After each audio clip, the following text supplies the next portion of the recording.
The other one is at the other end. So this is the floor plan as is right now. We have built up. But that's in the food court. That's understood. That's outside. Yes. They have told us the project is around January next year. We had actually asked them why don't we gift the traders during Christmas, because it will be a very good Christmas gift or even a New Year.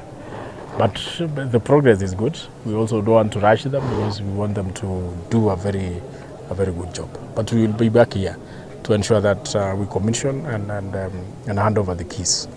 And we have visited a number of the ESP markets, starting from Suswa all the way to Ndulele, and here we are now in the modern market.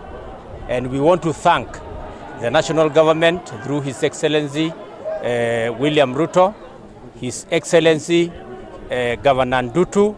They have really done a lot of good work to bring development to the people of Narok.